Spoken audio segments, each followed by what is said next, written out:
Bismillah ar-Rahman ar-Rahim, chers collègues, chers frères et sœurs. À la demande qu'on m'a faite de présenter la conférence de notre professeur, M. Pierre Richard, je n'ai pu répondre qu'une chose, avec répugnance. Telle sera l'honnêteté en présence de M. le professeur Pierre Richard. L'année 2006 a été proclamée par l'UNESCO année Ibn Khaldoun pour commémorer le 6e centenaire de sa mort.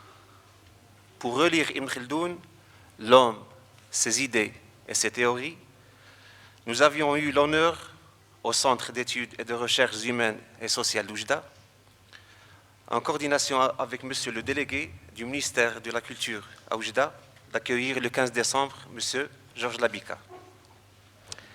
On a l'honneur et le privilège aujourd'hui d'accueillir monsieur le professeur Pierre Richard pour une autre relecture d'Ibn Khaldoun. Et cette fois-ci, à travers un cercle concentrique intitulé Ibn Khaldoun et l'Andalus. La relecture d'Ibn Khaldoun a mérité la sollicitation et l'attention du professeur Pierre Richard, le grand historien et spécialiste de l'Andalus. Monsieur Pierre Richard est né en 1939, ancien membre de la Casa de Velázquez de Madrid, a enseigné à l'université de Toulouse et de Lyon 2. Professeur émérite à Lyon 2 en histoire du Moyen-Âge et directeur de l'UMR 5648 en histoire et archéologie. Correspondant de l'Institut de France, je peux citer parmi ses ouvrages, tout d'abord les structures sociales orientales et occidentales dans l'Espagne musulmane, paru à Paris en 1977. Deuxièmement, les musulmans de Valence et la reconquête, 11e, 13e siècle. Parmi les publications de l'Institut français d'études arabes de Damas, entre 1990 et 1991, en 2 volumes. Troisièmement, l'Espagne et la Sicile musulmane, 10e, 11e siècle, dans les publications de Lyon, universitaire de Lyon, en 1991. Il a collaboré à État, Société et Culture dans le monde musulman médiéval, sous la direction de M. Garcin, entre 1995 et 2000. On a l'Andalus 711-1492 en 2001. On a de la conquête arabe à la reconquête, grandeur et fragilité en 2000. On a islam et chrétienté latine, 10e, 13e siècle, dans les publications de universitaires de Lyon en 2000, et sans oublier divers articles. Et surtout sur le thème majeur, l'identité andalouse. Je donne la parole maintenant à M. Tariq Madani, au nom du Centre d'études et de recherches humaines et sociales à Oujda.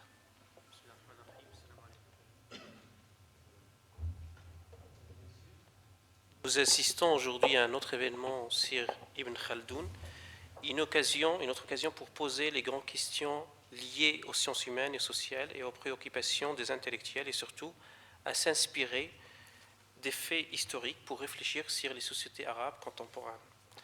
En effet, cette manifestation, la deuxième en son genre, comme a rappelé M. Mokri, après celle de Georges Labika, s'organise conjointement entre le ministère de la Culture et le Centre des sciences sociales et humaines d'Oujda, à l'occasion du 6e centenaire de la mort d'Ibn Khaldoun.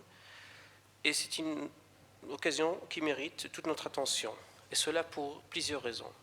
Premièrement, notre invité est une autorité scientifique en matière de l'histoire d'Al-Andalus, auteur de plusieurs ouvrages et écrits qui trouvent facilement leur place dans les bibliothèques spécialisées sur l'Espagne musulmane. Son apport est qualifié de fondateur dans l'historiographie d'Al-Andalus contemporaine.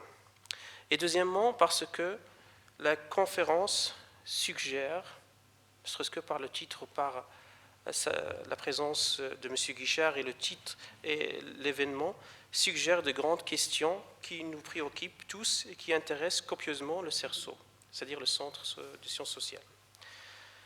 Au départ, de quel fond de connaissances sommes-nous venus au présent?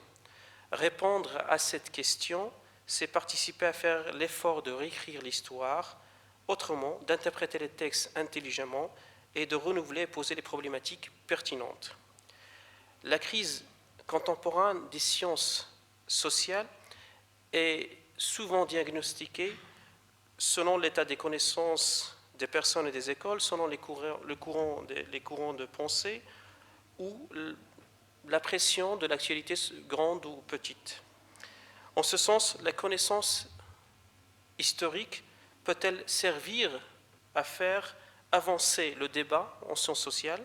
Autrement dit, est-ce que l'expérience khaldounienne, du fait que Ibn Khaldoun avait écrit son ouvrage dans un contexte de crise, d'une part, et d'autre part, parce que les problématiques d'Al-Andalus qui étaient traitées et développées par M. Guichard, surtout le débat sur les structures sociales orientales et occidentales, peuvent-elles contribuer on peut se demander si elles peuvent contribuer à affiner l'approche des sciences sociales et à développer une idée qui nous est très chère dans le centre, c'est-à-dire la pensée sociétale. Comment développer une science humaine et sociale à partir d'une approche ou une pensée sociétale. Car faut-il le rappeler que Ibn Khaldoun avait écrit sa Muqaddima, son ouvrage, dans une période de tourment, dans une période de deuil personnel, après les événements tragiques qui sont survenus à sa famille. Et de l'autre côté, au niveau du contexte général, l'ouvrage de la Muqaddima était écrit dans un contexte qui était de tourment, incarné à la fois par la perte d'une grande partie de l'Andalous à cette époque-là, d'autre part la fin du rêve impérial du Maghreb unifié, et c'est de cette époque aussi que date le tarissement du trafic de l'or soudanais par la route de Sijil Massa, la terrible peste noire du XIVe siècle et l'accentuation du rôle bédouin dans la vie politique et militaire et la régression économique et urbaine et culturelle dans cette époque-là. Donc c'est un contexte de tourment et de crise, mais qui nous pose beaucoup de questions relatifs à cette période, le 8e siècle de l'Hégire et le 14e siècle après Jésus-Christ. Notre question c'est, faut-il penser le 14e siècle comme une phase dépressive dans la genèse médiévale du Maghreb contemporain? En tout cas, une lecture qui reste à faire dans ce domaine-là. L'autre remarque qui concerne ce siècle-là, précisément le siècle d'Ibn Khaldoun, c'est que ce siècle-là a connu, paradoxalement ou logiquement, qui sait, l'apparition d'une série d'ouvrages, de bilans sous forme de synthèse dans les différentes disciplines et de propositions de théories.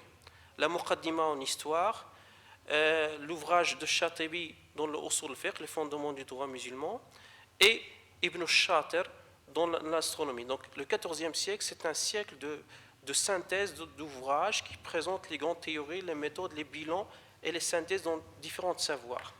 Et par la même occasion, et sur le plan de l'anthropologie du savoir, on assiste aussi à d'autres phénomènes qui sont liés au savoir, à titre d'indice, la multiplication de la versification du savoir. C'est classique à l'âge médiéval, et sa mise dans des formes abrégées ou condensées, ce qu'on appelle les arajiz ou l'urjouzat. Ce ne sont pas, à mon sens, de simples procédés mnémotechniques, mais aussi l'expression à cette époque-là d'une réaction de peur à l'égard du retrait et du savoir et du travail en profondeur. Donc, l'émergence des grandes synthèses et des bilans, en même temps, cette forme de mnémotechnique et des abrégés condensés dans la même époque. Est-ce une souffrance intellectuelle historique ou une conscience historique de ces savants à cette époque-là et qui orientaient leur savoir à partir de la relation qu'ils avaient avec la société, de leur observation de la société? Cette dernière question est l'une des préoccupations majeures du centre social, c'est-à-dire comment développer cette conception sociétale du savoir. Et comment définir aussi cette approche sociétale et comment trouver sa subsistance et sa raison. C'est dans ce cadre-là intellectuel et théorique que nous proposons cette conférence qui nous sera donnée par le professeur Pierre Guichard, qui n'est pas seulement utile mais aussi intéressante pour suggérer des réflexions dans ce sens. Et merci. Merci, M. Tariq. Maintenant, je donne la parole à M. Quddoussi, délégué du ministère de la Culture.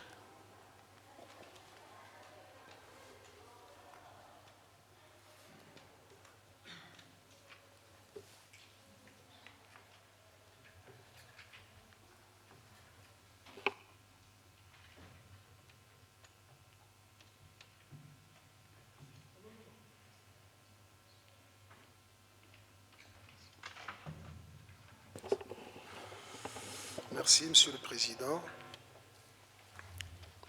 Monsieur le vice-doyen de la Faculté des Lettres, Monsieur le Président du Centre de recherche et études humaines et sociales d'Oujda, chère présence, c'est avec un grand plaisir que nous accueillons aujourd'hui parmi nous Monsieur Pierre Guichard, qui a répondu « oui » à l'invitation qui lui a été adressée par le ministère de la Culture pour venir au Maroc donner des conférences sur un grand thème qui n'est autre que Ibn Khaldoun et l'histoire de l'Andalousie.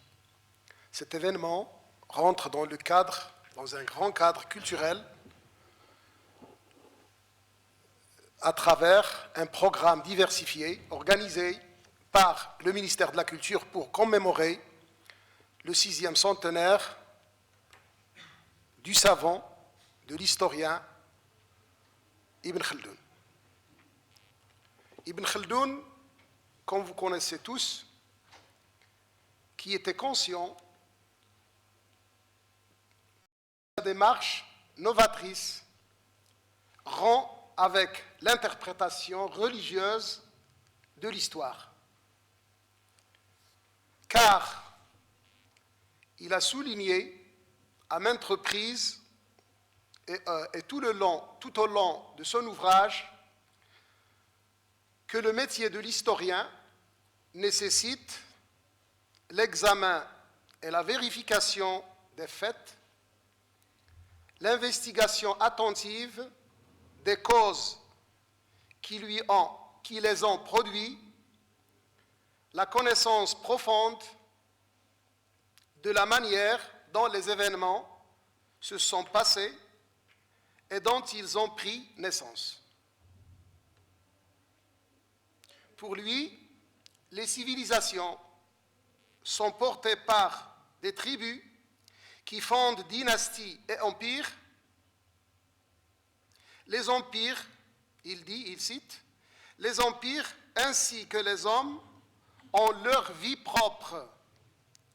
Ils grandissent, ils arrivent à l'âge de maturité, puis ils commencent à décliner. En général, la durée de vie des empires ne dépasse pas 3 générations, d'après lui, soit 120 ans environ. À partir de sa longue et riche expérience, comme vous connaissez tous, et à partir du fruit déduit de son occupation de plusieurs postes, que ce soit au Maghreb ou au Caire, avec cela, il a pu observer de l'intérieur l'émergence du pouvoir politique et sa confrontation à la durée historique. C'est très important de mettre le doigt sur cela en travaillant sur Ibn Khaldoun. Ibn Khaldoun, donc, est considéré aux yeux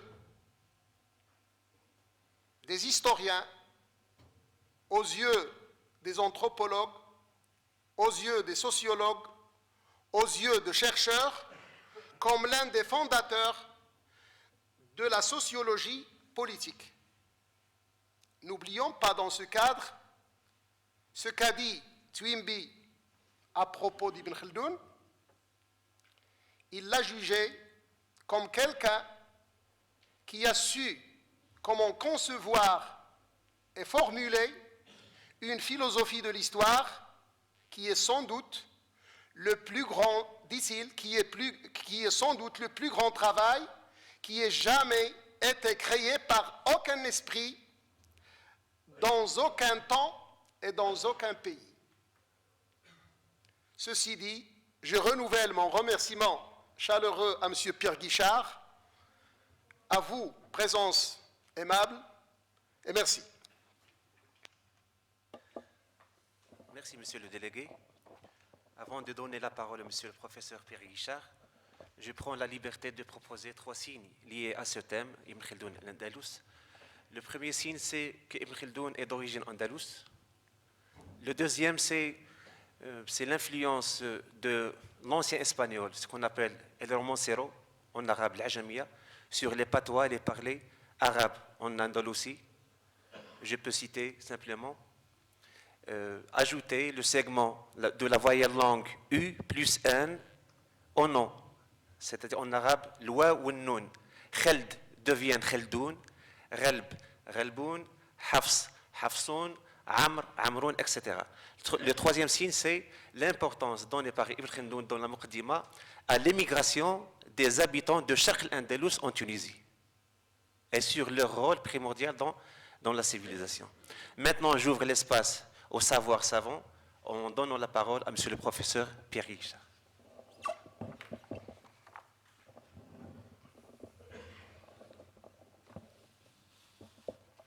Bien, mais c'est à moi de vous remercier, Monsieur le délégué, Monsieur le vice-doyen, pour l'invitation qui m'a été faite, et y avoir répondu, ça n'est pas avoir fait preuve d'un grand mérite, c'était au contraire quelque chose d'agréable. Être reçu par le centre de recherche sur les sciences sociales a été aussi un plaisir pour moi. Donc c'est d'abord des remerciements que je voudrais adresser à tous ceux qui ont participé ou qui ont été à l'origine de cette invitation.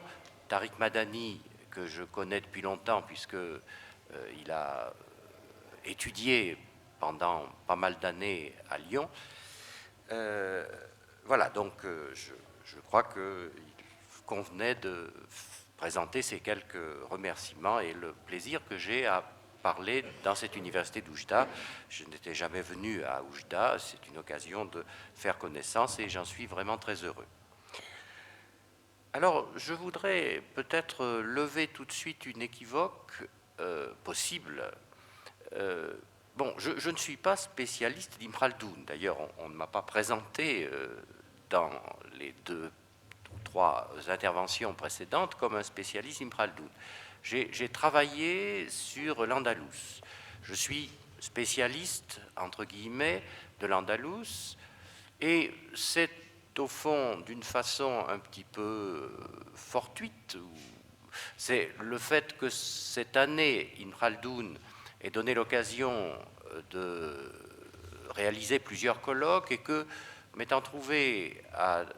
ayant été invité par les Tunisiens, par des collègues tunisiens, à présenter quelque chose sur surtout l'Andalous dans la biographie, dans la vie d'Ibn Khaldoun, là j'essaierai d'élargir un peu la question, qui a fait que je me suis trouvé en contact avec Abdeslam Chedadi, qui organise cet ensemble de conférences, et c'est lui qui m'a demandé de réfléchir à cette question de l'Andalous dans la vie et jusqu'à un certain point la pensée et la culture d'Ibn Khaldoun. Donc l'autre jour à la conférence que j'ai faite à Meknes, quelqu'un m'a dit à la fin, dans les interventions ou les remarques, m'a dit: mais pourquoi est-ce que vous rattachez comme ça Ibn Khaldoun à l'Andalous? Vous nous l'enlevez. vous l'enlevez au Maghreb. Non, pas du tout. Ce n'est pas du tout mon propos. C'est parce que, au fond, on m'a demandé une conférence sur Ibn Khaldoun, ou l'Andalous et Ibn Khaldoun, ou Ibn Khaldoun et l'Andalous, que j'ai essayé de réfléchir à cette question.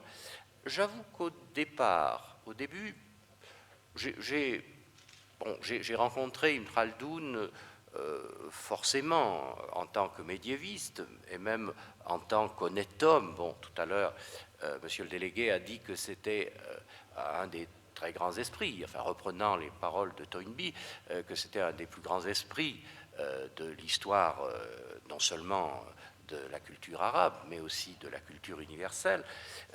Donc on ne peut pas ne pas rencontrer Ibn Khaldoun. Et puis j'ai eu l'occasion aussi de rédiger des travaux, disons, d'anthropologie historique, et qui m'ont amené aussi, parlant du Maghreb et de l'Andalous et des structures sociales qui ont existé dans ces régions, ou dans ces provinces du Dar al-Islam, j'ai été forcément amené là aussi à être en rapport avec la pensée d'Ibn Khaldoun. Mais je ne m'étais jamais, au fond, posé plus précisément cette question, la question à laquelle il m'a été demandé d'essayer de répondre. Alors, peut-être que par rapport à l'ampleur de la pensée d'Ibn Khaldoun, par rapport à sa célébrité, par rapport à l'importance à la fois du personnage et de son génie, la question de l'andalousisme, de sa vie, de son personnage et de ses idées, on a l'impression, au premier abord, et c'est l'impression que j'ai eue, qu'on ne pouvait pas aller très loin dans cette question. Bon, il est d'origine andalouse, il le sait, il le dit, il le développe un peu, il a eu des contacts avec l'Andalouse, personnels, il y a voyagé, il y a résidé quelque temps. Dans la Muqaddima et dans l'histoire universelle, il parle de l'Andalous, mais il n'en parle peut-être pas tellement plus qu'il ne parle d'autres États du monde musulman de la même époque ou dans l'histoire. Donc, on a l'impression peut-être qu'on ne peut pas aller très loin dans cette question du rapport de Ibn Khaldoun à l'Andalous, et je dis tout de suite que je ne vais pas révolutionner la question. Je ne vais pas peut-être apporter de réponse très précise et très définitive. C'est plutôt une sorte de réflexion que j'essaye de proposer sur un certain nombre de points dont certains peuvent sembler être des points un peu de détail, et dont d'autres, je crois, et c'est ce que j'essaierai de montrer peut-être en conclusion, sont peut-être plus importants qu'on ne pourrait en avoir l'impression en commençant cette recherche. Bon, je vais essayer de traiter successivement de quelques points. D'abord, rappeler ce qu'a représenté l'Andalous dans la vie d'Ibn Khaldoun, dans la carrière politique, et quand a-t-il séjourné en Al-Andalous et ce qu'il y a fait.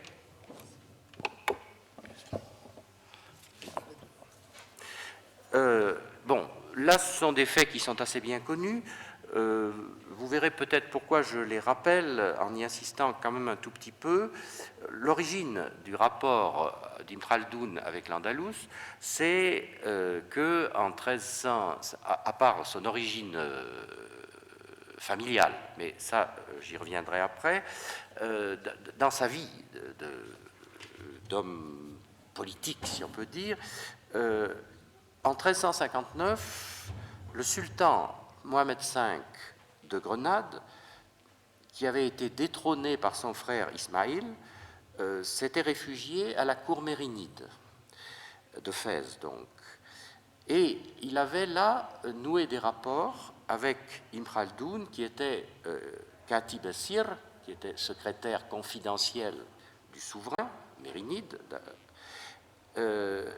Abou Salim, et il a, semble-t-il, appuyé la position de Mohamed V, du souverain nasride, et a favorisé son retour au pouvoir à Grenade. Si bien que, et d'autre part, il a été en rapport à ce moment-là avec le ministre, le grand ministre, un très grand homme de lettres aussi, Ibn al-Khatib, qui était le ministre de Mohamed V, et avec lequel il a entamé des relations amicales qui dureront pendant très longtemps. On a conservé des lettres des deux auteurs l'un envers l'autre. Donc c'est le point de départ, sans doute, des rapports précis de Ibn Khaldoun avec l'Andalous et avec le royaume de Grenade. Si bien que donc en 1362, 3 ans plus tard, étant en situation de demi-disgrâce à la cour mérinide, Ibn Khaldoun quitte Fès pour venir à Grenade, où il est magnifiquement reçu par Mohamed V et par Ibn al-Khatib, c'est à ce moment-là que se passe un épisode important dont il parle dans son autobiographie, c'est son envoi en ambassade auprès du roi de Castille, Pierre le Cruel, à Séville.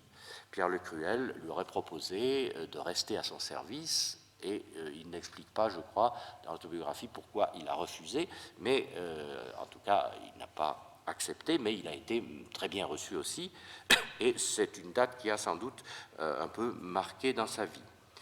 Il est resté à peu près 2 ans, un peu plus de 2 ans, je crois, à ce moment-là, et puis finalement, ses rapports avec Ibn al-Khatib, même s'ils resteront bons, et même enfin, les 2 hommes s'admirent beaucoup par la suite, ils sont un petit peu refroidis pendant un temps, Ibn al-Khatib ayant été, semble-t-il, un peu jaloux de l'ascendant, du prestige d'Ibn Khaldoun, et il a finalement quitté Grenade pour revenir à Bougie.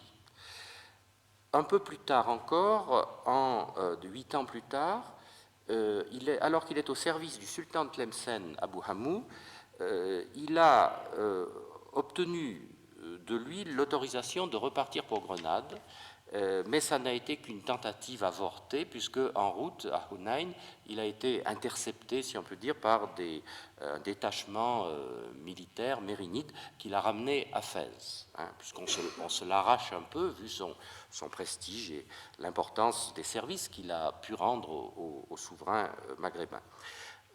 Enfin, en 1374, encore 4 années plus tard, de nouveau un peu dans une situation pas très confortable à Fès, il obtient avec difficulté l'autorisation de repartir à Grenade, mais il y reste peu de temps, il y reste 3 mois à peu près.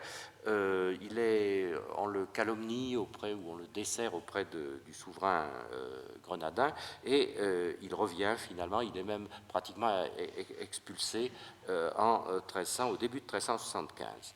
Bon, il a donc une expérience de l'Andalous, il y a vécu, il y a séjourné pendant, mettons, un peu moins de 3 ans.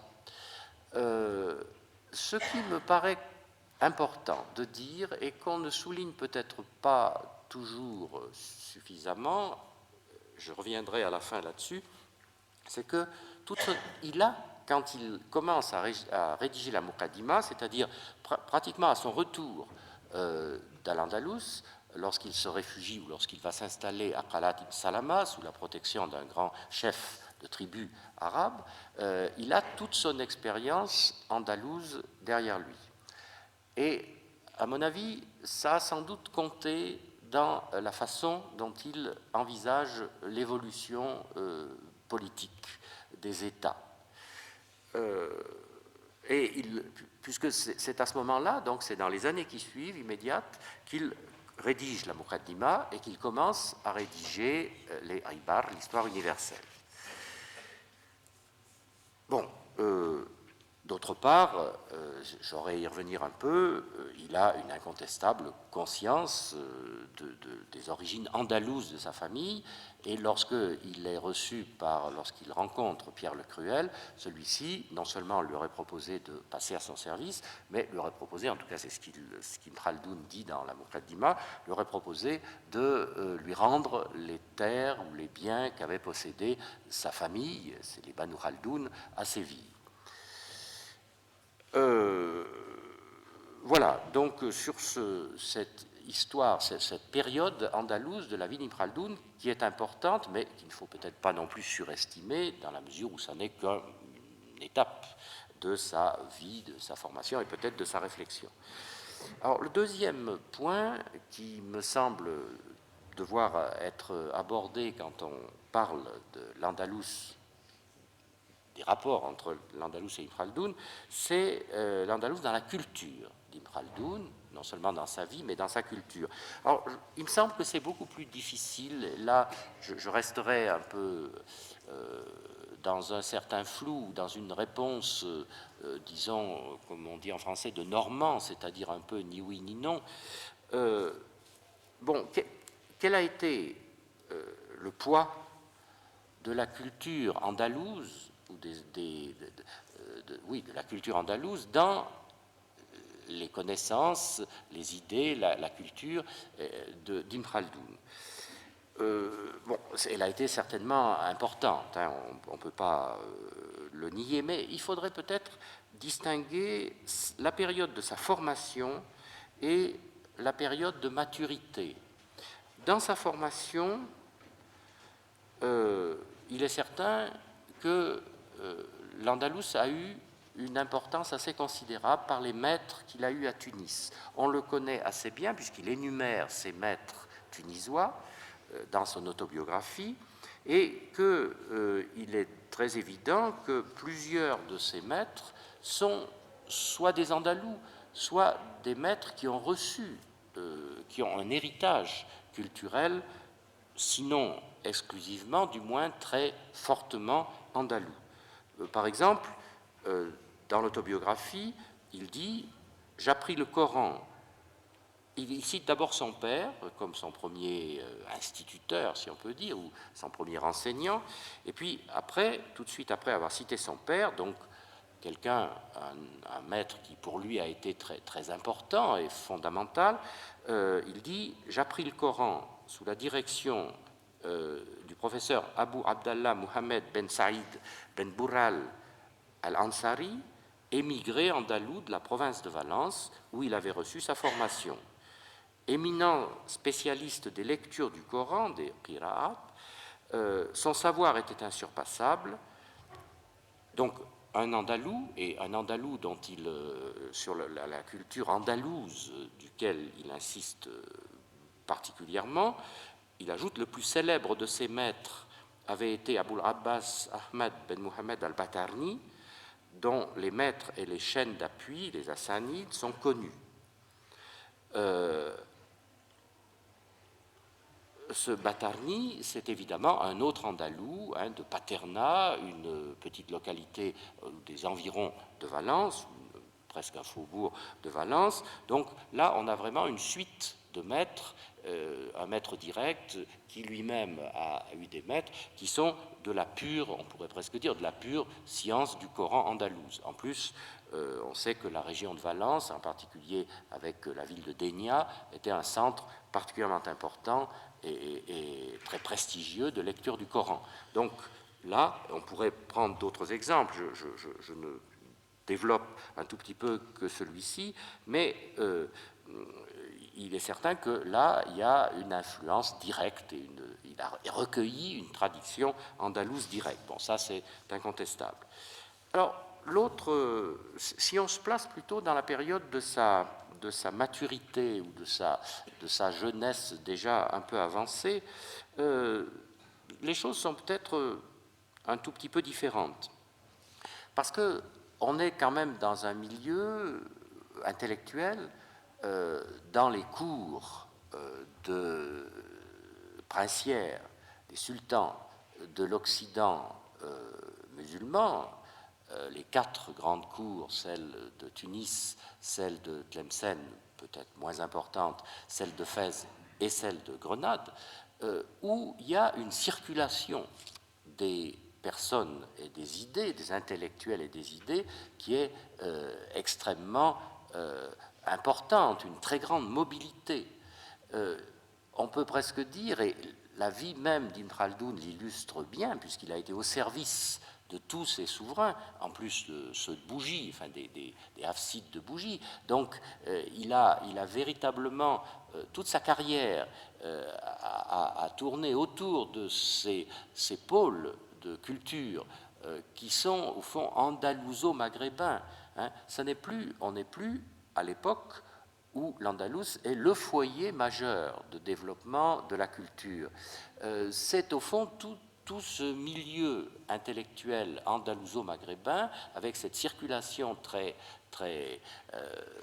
mobile des savants, qui est en cause. Et à l'intérieur de cet ensemble, je crois qu'il faut bien voir qu'il n'y a pas, et la carrière d'Ibn Khaldoun le montre bien, il n'y a pas, disons, de culture locale véritablement, il n'y a pas de patriotisme de ces grands intellectuels.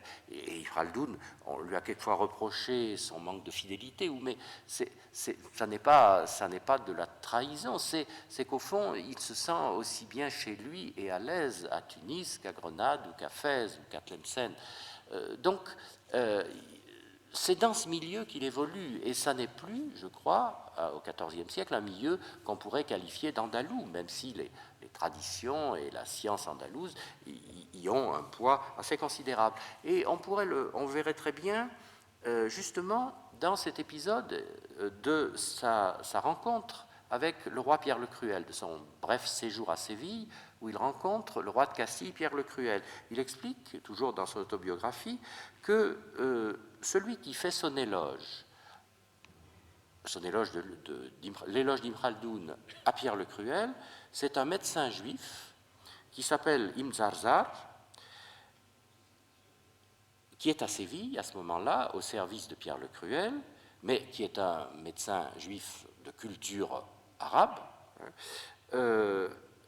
C'était aussi un astronome, et Ibn Khaldoun explique que Ibn Zarzar et lui, Ibn Khaldoun, s'étaient connus à la cour d'Abu Aynan, donc du sultan mérinide, que Ibn Zarzar était venu soigner alors qu'il était attaché à la cour nasride. Donc on a là un médecin juif de culture arabe et pétri certainement de médecine, toute la culture médicale et astronomique arabe, qui a connu Ibn Khaldoun à la cour mérinide, et ce médecin était venu à la cour mérinide pour soigner le sultan mérinide, et alors qu'il était lui-même, ce médecin, au service du sultan nasride de Grenade.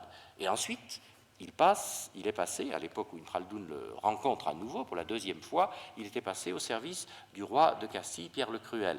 Donc c'est un très bon exemple de cette circulation, au fond, des savants qui naviguent, si on peut dire, entre ces cours.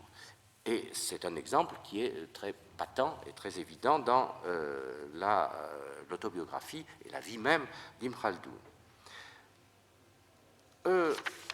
Alors, je crois que ça serait vrai, au fond, des savants qui ont nourri sa pensée.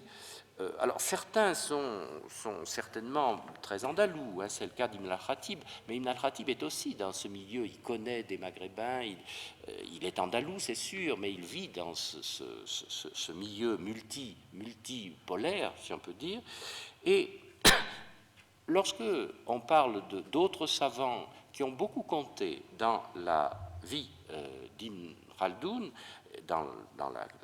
qui ont apporté, auxquels Ibn Khaldoun se réfère le plus souvent et le plus fortement, il y a en particulier un maître qui s'appelle Al-Abili, Mohamed Ben Ibrahim Al-Abili, qui est assez connu, un intellectuel assez connu, sur lequel il apporte un certain nombre de précisions. Et il dit d'abord que Al-Abili, sa famille était venue au Maghreb alors qu'elle était originaire d'Avila, en Espagne. dans le nord de l'Espagne. Donc, on a là apparemment quelqu'un qui vient directement d'Espagne.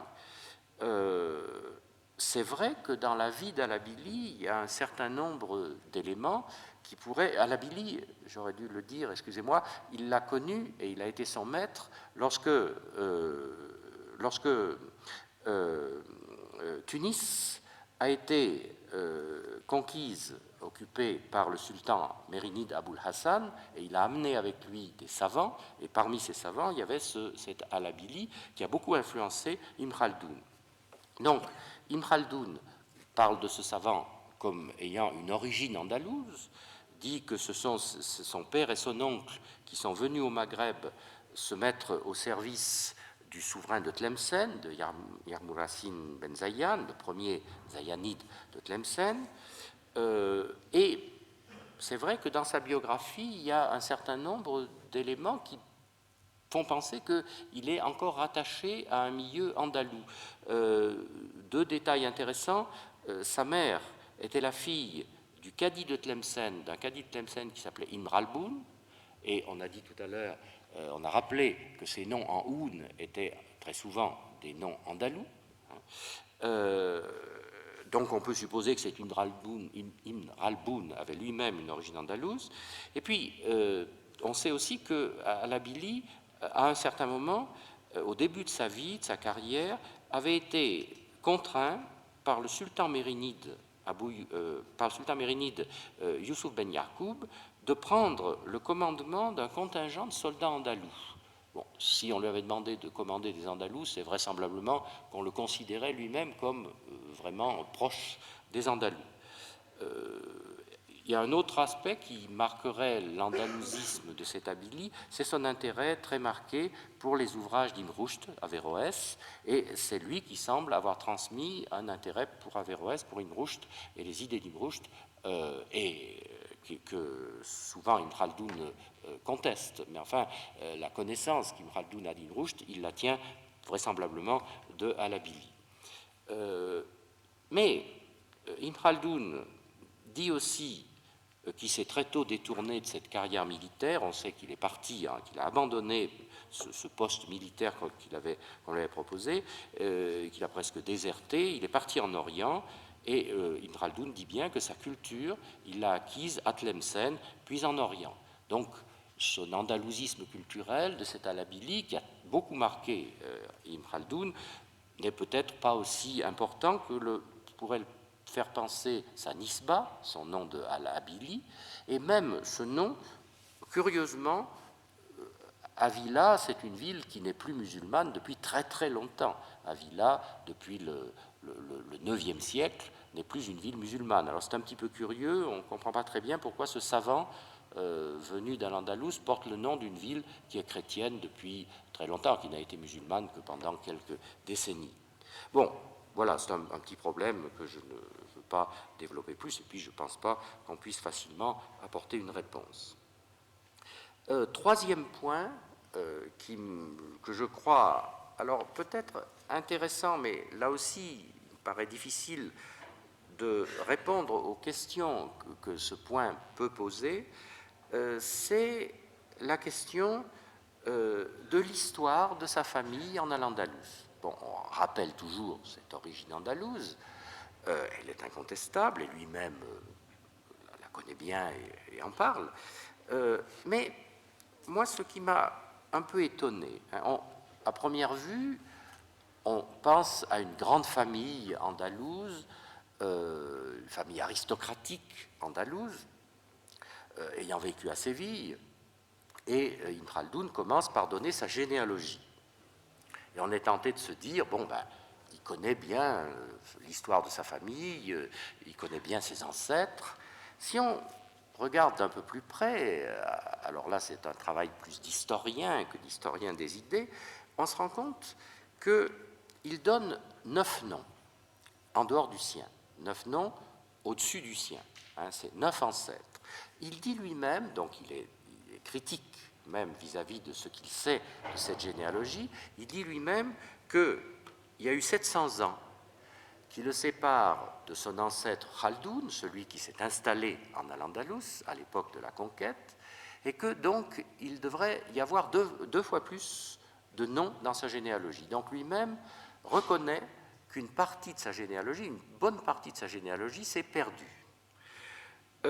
Si on va un petit peu plus loin dans l'analyse, on voit que sur ces 4 noms, les 4 premiers, son père, enfin ceux qui lui sont les plus immédiatement connus, c'est son père Mohammed, son grand-père Abu Bakr Mohammed, son arrière-grand-père Al-Hassan et le père probablement de Al-Hassan, Mohammed, à peu près à l'époque où ils sont venus en Al-Andalus, les Banu Khaldoun sont venus en Al-Andalus. Donc, ce qu'il connaît bien, et c'est un peu logique et normal, c'est ses ancêtres immédiats, ceux qui sont maghrébins, ceux qui sont venus au Maghreb, puis qui ont vécu au Maghreb et été au service du Hafsid de Tunis, du souverain Hafsid de Tunis. Si, pour les 5 siècles antérieurs, il ne connaît que 4 noms, ce qui est très peu. Donc, déjà, on a l'impression qu'au fond, sa généalogie, il la connaît mal, sa généalogie andalouse. Sur ses ancêtres andalous, il ne dit pas grand-chose, apparemment il ne sait presque rien. Et il y a un détail qui est très curieux, enfin qui me paraît très curieux, c'est peut-être un détail mais il pose un peu problème, c'est que Ibn al-Khatib, qui a été l'ami d'Ibn Khaldoun, donne lui aussi une généalogie d'Ibn Khaldoun. Et il donne 12 noms, et qui ne sont pas dans le même ordre. Donc, on a l'impression là aussi d'incertitude généalogique, 12 noms et pas 9. Et puis surtout, il dit que Ibn Khaldoun descendait d'un frère d'un personnage qui s'appelle Quraib Ibn Khaldoun, et qui est très connu dans l'histoire, enfin, dans l'histoire d'Al-Andalus, dans l'histoire du IXe siècle en Al-Andalus, je vais y revenir un petit peu. Or, Ibn Khaldoun ne le dit pas. C'est tout de même assez curieux. On pourrait penser qu'Ibn al-Khatib a appris cette généalogie d'Ibn Khaldoun lui-même, puisqu'ils ont été amis, ils se sont connus. Or, il donne un détail qui pourrait paraître assez important et qu'Ibn Khaldoun ne mentionne pas. C'est le fait donc qu'il descendrait qu'un de ses ancêtres serait le frère d'un grand révolté andalou du IXe siècle, de la fin du IXe siècle, qui s'appelle Quraib Ibn Khaldoun.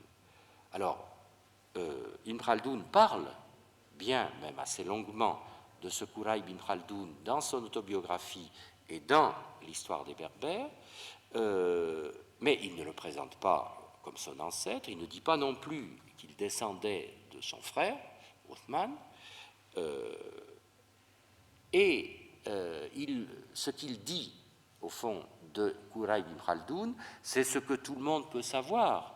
Ce n'est pas une tradition familiale, c'est ce qu'il a trouvé dans un grand auteur andalou, un grand historien andalou, qui est Ibn Hayyan, et qui fait l'histoire des révoltes dans le chapitre ou les chapitres qu'Ibn Hayyan, dans le Muqtabis, consacre à l'histoire des révoltes à la fin de l'émirat de Cordoue, c'est-à-dire dans les années chrétiennes 880 à peu près à 920. Il y a eu des révoltes importantes dans toute l'Espagne, c'est une période de fitna, dans toute l'Espagne musulmane, dans tout l'Andalous, c'est une période de fitna, de guerre civile qui précède et qui est antérieure, c'est ce qu'on a appelé quelquefois la première fitna. Il y a une espèce de dissociation politique de l'Andalous sous les derniers émirs de Cordoue. Il y aura ensuite les taïfas, les Moulouk Atawaïf au XIe siècle, mais là on est au IXe siècle. Il y a une époque de crise politique très marquée, et ce Quraib Ibn Khaldoun, il joue un rôle important dans la révolte de Séville à ce moment-là. C'est une histoire très compliquée que je ne vais pas développer, mais Ibn Khaldoun, au fond, de l'histoire de sa famille en Al-Andalus, il ne connaît guère que ce personnage. Et qui n'est pas son ancêtre. Donc ce qu'il sait des Banu Khaldoun, pour l'essentiel, il le tire d'ouvrages, c'est une connaissance livresque, ça n'est pas une connaissance familiale. Ce qui est aussi, bon, là j'insiste pas parce que ce serait un peu long peut-être à expliquer, c'est qu'il présente ce révolté, ce personnage qui mène la dissidence de Séville, ou qui commence, qui engage Séville dans une situation de dissidence politique vis-à-vis de l'émirat de Cordoue au IXe siècle, il le présente d'une façon qui, si on regarde bien les textes, puisque par ailleurs, bon, on a sur ces révoltes et sur ce Quraib ibn Khaldoun, son rôle et sa personnalité, on a ce qu'en dit Ibn Khaldoun dans son autobiographie, mais ce qu'il dit dans son autobiographie, et ce qu'il dit aussi dans l'histoire des Berbères, dans l'histoire universelle, il le tire d'auteurs andalous. Encore une fois, ce n'est pas une mémoire familiale, c'est une connaissance historique, il l'a pris dans les ouvrages d'histoire andalous, et en particulier dans Ibn Hayyan. Et la présentation qu'il fait, ça pourrait peut-être y revenir si ça m'intéressait par la suite, mais sans entrer beaucoup dans les détails, on a l'impression qu'il ne dit pas tout à fait exactement ce que disent les textes. On a l'impression qu'il en fait une présentation un petit peu biaisée. Alors, j'avoue que je ne sais pas bien pourquoi. Parce que ça aurait dû, au contraire, vu sa vision de la formation des États, des pouvoirs politiques, ce Quraib ibn Khaldoun, c'est un grand chef arabe, c'est un bédouin encore, hein, on n'est pas très loin de la conquête de l'Andalous, on n'est qu'un siècle ou un siècle et demi quand même après, et c'est le chef des Yéménites, des Arabes yéménites de Séville. Et il mène la révolte au nom des Arabes yéménites contre l'émir de Cordoue, qui est un omeyyade, donc un caïcite. C'est un personnage très tribal.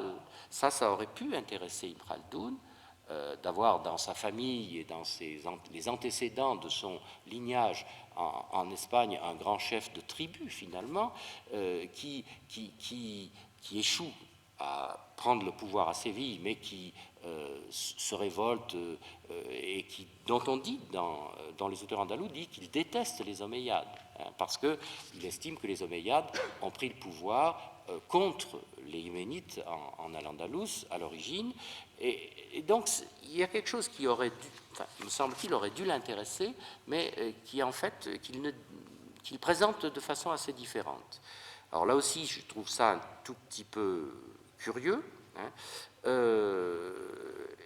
Et puis, alors, le dernier fait sur sa famille en Al-Andalus, alors qui est intéressant, là c'est lui qui le donne et il le prend sans doute d'une mémoire familiale, c'est le fait que l'un de ses ancêtres, dit-il, l'arrière-grand-père de son grand-père, ou le grand-père de son arrière-grand-père, je ne sais plus très bien, avait offert au gouverneur de Séville une captive chrétienne, galicienne, de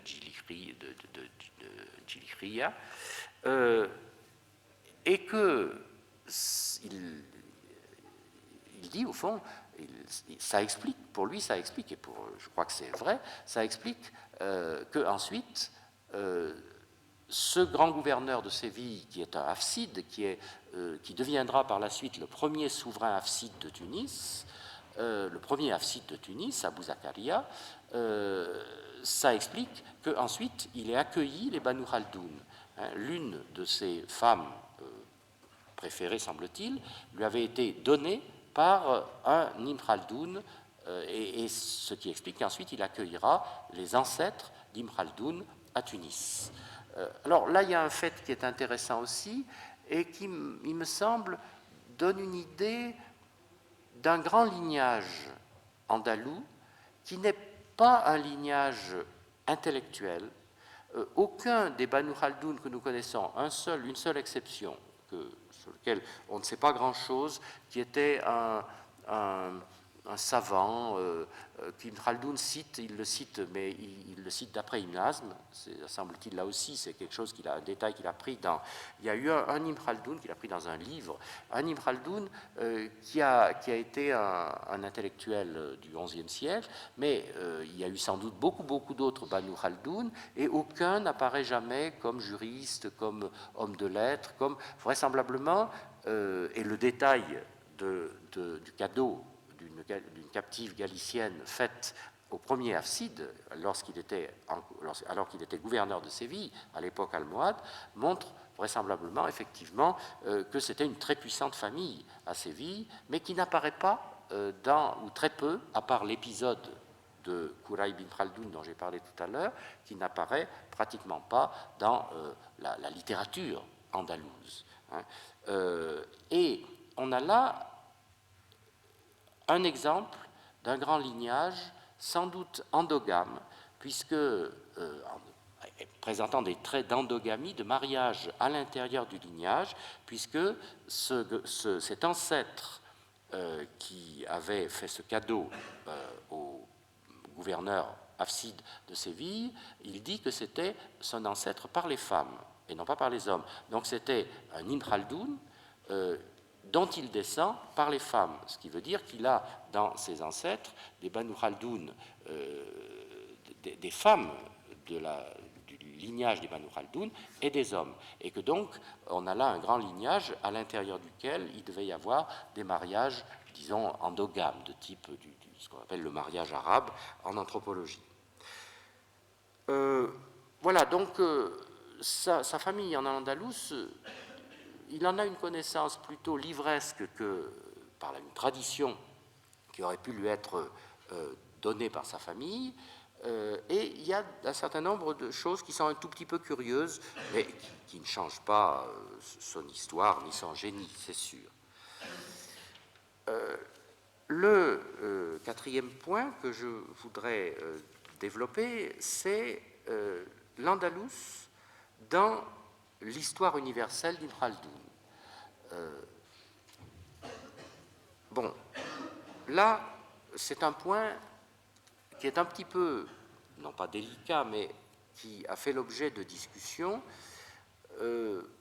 C'est la question du rapport entre la Muqaddima et l'histoire universelle. Très souvent, et pendant très longtemps, on a eu tendance à dire que Ibn Khaldoun était un génie fondateur de la réflexion sur l'histoire, de la réflexion sur la société, dans des termes non religieux, ou en tout cas qui s'abstrait en partie des contraintes religieuses. Mais très souvent, on dit aussi que ce génie de la réflexion théorique, il ne l'a pas vraiment appliqué pratiquement dans son histoire universelle, dans ses ibars. Alors, ça c'est une idée qui est un peu remise en cause actuellement, je crois, par plusieurs auteurs. Je ne veux pas entrer vraiment dans ce débat, mais simplement, je pense qu'il faut le rappeler. Et plusieurs auteurs, en particulier plusieurs historiens espagnols, lui ont fait ce reproche, mais ils ne sont pas les seuls à lui avoir fait, et au fond, ils ont souvent l'air de dire que dans l'histoire universelle, il n'y a pas beaucoup de choses sur l'Andalous. Ça n'est pas faux, puisque sur les quelques 4000 pages que représentent les Ribars, il doit y en avoir une quarantaine sur l'Andalous. Donc c'est forcément extrêmement résumé, et ça n'apporte peut-être pas beaucoup de nouveautés. J'y reviendrai un tout petit peu sur cette question des informations pour l'histoire d'Al-Andalus qu'on peut tirer des Ribars. Mais ce qui est certain, c'est que beaucoup d'auteurs, d'historiens espagnols ou des historiens espagnols, l'ont un peu accusé finalement de ne pas vraiment avoir apporté d'informations intéressantes sur l'histoire de l'Andalous dans son histoire universelle. C'est le cas d'un grand médiéviste espagnol, Claudio Sánchez Albornoz, par exemple, qui a consacré une étude très minutieuse aux sources relatives à l'histoire des premiers temps de la période musulmane dans la péninsule ibérique, et qui considère que, malheureusement, les talents d'historien d'Ibn Khaldoun ne purent pas donner tous leurs fruits s'agissant de cette période, parce qu'il était séparé de l'époque qui l'intéresse par 6 siècles, et parce que dans l'agitation de sa vie aventureuse, il n'eut pas le loisir d'appliquer sa théorie sur la science de la critique historique à un examen attentif des sources concernant les premières pages de l'histoire d'Al-Andalus. Donc sur un moment précis de l'histoire d'Al-Andalus, il lui reproche un peu de ne pas s'y être penché de très près et de ne pas avoir appliqué sa méthode. Et c'est quelque chose qu'on retrouve assez souvent. On le retrouve, par exemple, chez là je prends des auteurs espagnols, puisque je m'intéresse au rapport avec l'Andalous, c'est-à-dire l'Espagne musulmane, dans un gros livre qui est une espèce de somme sur la civilisation, l'histoire et la civilisation de l'Espagne musulmane, un livre publié en anglais chez Brill en Hollande, qui s'intitule The Legacy of Muslim Spain, donc le legs de l'héritage de l'Espagne musulmane, qui a été coordonné par une dame qui s'appelle Salma Khadraja Youssi, qui vit aux États-Unis, qui a été publié en 1992.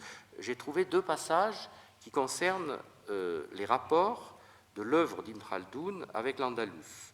Le premier, c'est une synthèse d'un historien de la philosophie espagnol qui s'appelle Miguel Cruz Hernández sur la pensée islamique dans la péninsule ibérique, et il reprend cette idée d'une distorsion entre le génie théorique d'Ibn Khaldoun et le caractère peu novateur de son histoire universelle, en particulier en ce qui concerne l'Espagne. Bon, et la même critique se retrouve dans le même ouvrage chez un historien ou un historien de la littérature qui s'appelle Ali Al-Azmeh, qui est professeur d'études islamiques à l'université d'Exeter en Angleterre, qui est spécialiste d'Ibn Khaldoun, qui a écrit 2 ouvrages sur Ibn Khaldoun, et il reproche aussi à Ibn Khaldoun de ne pas s'être intéressé, lorsqu'il a séjourné en Espagne, et en particulier à Séville chez les chrétiens, de ne pas en avoir tiré des enseignements ou des renseignements, des informations sur les chrétiens, sur les États chrétiens, ne pas avoir intégré ces États, ni même l'État nasride, tellement à sa réflexion. Donc, on trouve cette idée assez souvent exprimée. Je pense qu'elle est en partie un peu injuste, parce qu'on trouve tout de même dans la Muqaddima des informations intéressantes et des réflexions intéressantes sur le séjour qu'il a fait en Espagne, aussi bien du côté musulman que du côté chrétien. Il dit un certain nombre de choses qui témoignent d'une certaine acuité de réflexion sur la réalité, d'observation. C'est probablement, le jugement de Al-Azmeh est probablement un peu excessif. Mais Al-Azmeh dit, par exemple, ainsi, nous ne devons pas être excessivement surpris par la sécheresse, il dit le terme de bevness, le peu d'intérêt, la sécheresse du récit fait par Ibn Khaldoun de sa visite à Séville lors de son ambassade à Pierre le Cruel, un récit qui ne contient rien sur la ville, ni sur sa rencontre avec les Castillans. Donc, reproche un peu de ne pas avoir tiré profit, autant qu'on aurait pu l'attendre, d'un historien de cette envergure, ou d'un observateur de cette envergure, de son expérience en Espagne, et en particulier dans l'Espagne chrétienne.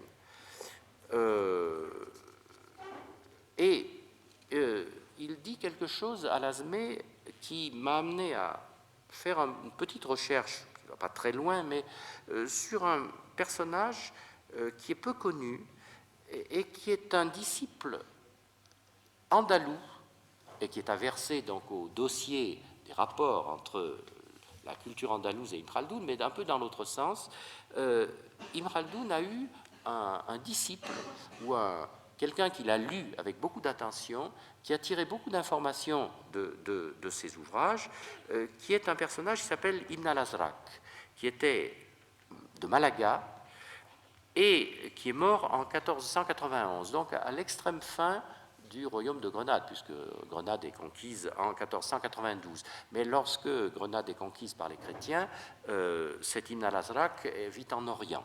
Sa carrière et son histoire sont un peu comparables à celle d'Ibn Khaldoun. Il a été ambassadeur aussi, il a servi plusieurs souverains, mais surtout les Nasrides.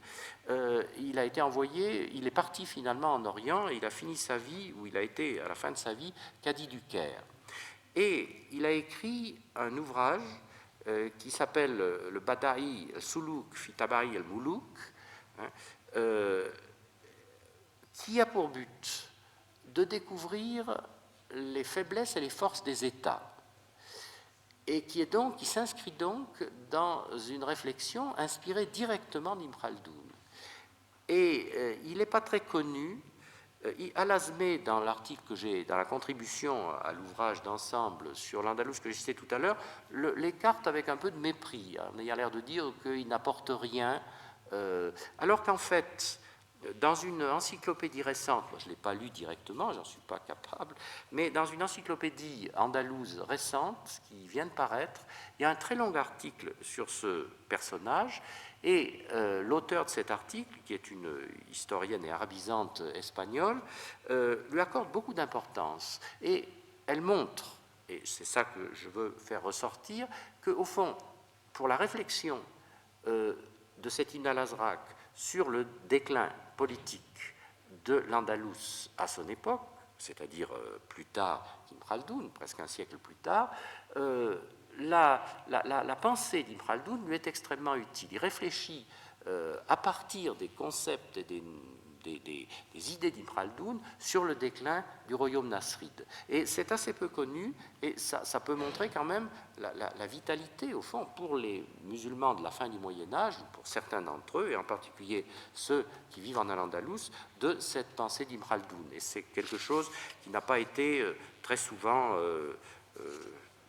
qui n'a même jamais, je crois, été développé. Elle considère même, cet auteur, qui s'appelle Expiración García Sánchez, considère même qu'il est plus intéressant qu'Ibn Khaldoun. Alors, bon, elle ne le montre pas vraiment, mais elle a l'air de dire qu'il va plus loin dans la réflexion sur l'histoire politique qu'Ibn Khaldoun. Bon, là, je ne prendrai pas du tout position là-dessus. Simplement, ce que je crois on peut dire, c'est que cette vision d'une histoire universelle qui serait très en retrait par rapport au génie déployé par Ibn Khaldoun dans la Muqaddimah, c'est une idée, je l'ai dit tout à l'heure, qu'on tend maintenant de plus en plus, je crois, à relativiser, parce que c'est certain que surtout, là je pense à l'Andalous, en 40 pages, Ibn Khaldoun ne pouvait pas apporter des nouveautés révolutionnaires. Il pouvait tout au plus apporter une espèce de synthèse. Alors, il faudrait voir très précisément ce qu'il y a dans ces pages, mais un auteur, dans un ouvrage récent qui est paru en français, d'un auteur que je connais bien pour avoir eu des débats avec lui, qui s'appelle Gabriel Martinez-Gros, il a écrit un ouvrage sur Ibn Khaldoun, dans lequel il essaye de montrer que Ibn Khaldoun, et en particulier dans les passages sur l'Andalous, mais pas uniquement, sa réflexion sur l'histoire lui sert, et qu'il essaye d'appliquer sa réflexion à ce qu'il dit de l'Andalous, et aussi qu'il fait entrer cette histoire locale d'Al-Andalus dans le schéma de son histoire universelle. Il est évident que dans un espace de pages aussi court, il ne pouvait pas aller extrêmement loin.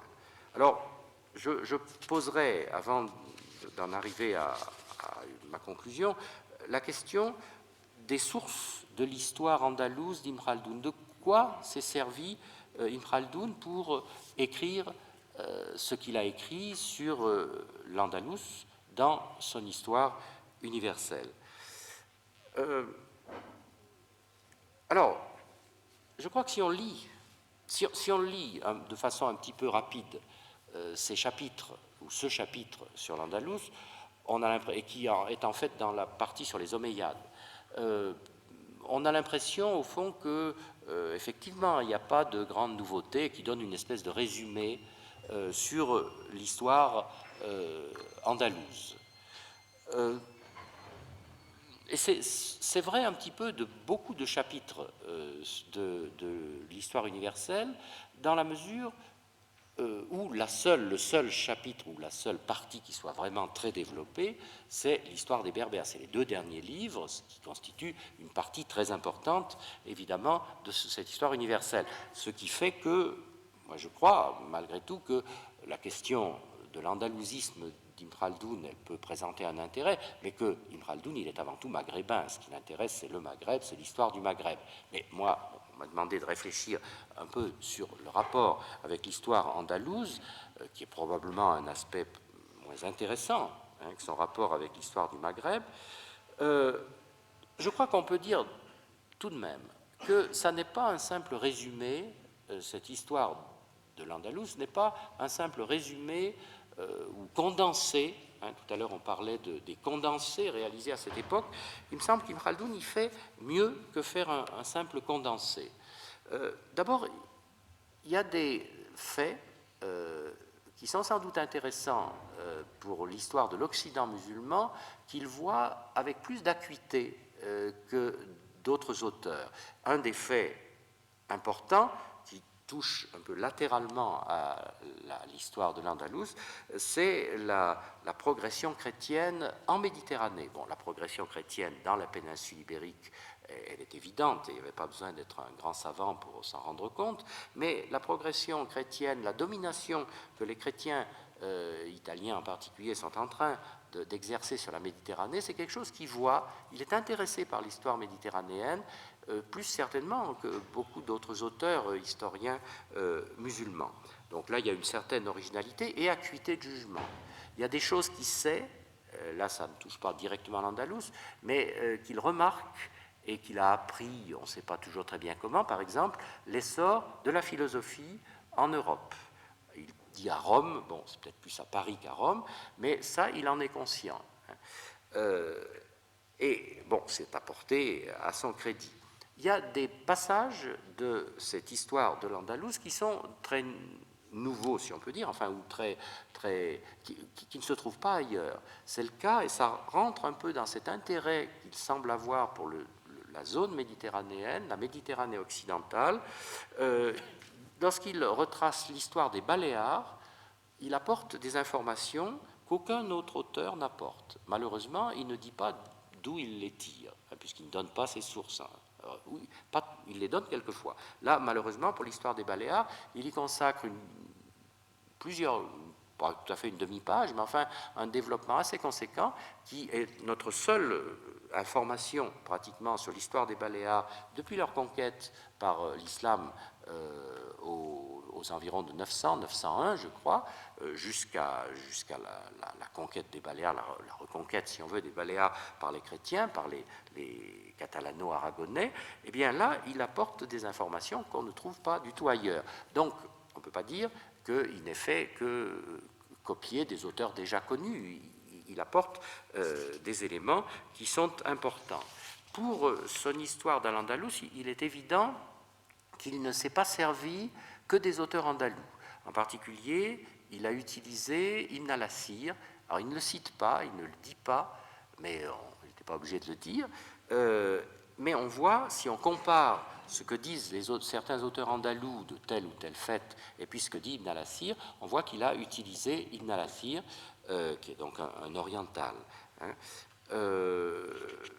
Il y a une assez grande diversité de sources, donc je crois que sans être capable peut-être ou d'avoir suffisamment travaillé la question pour voir exactement quel est le niveau de sa capacité de synthèse, il est certain qu'il a fait une véritable synthèse de l'histoire d'Al-Andalus, mais très, très condensée.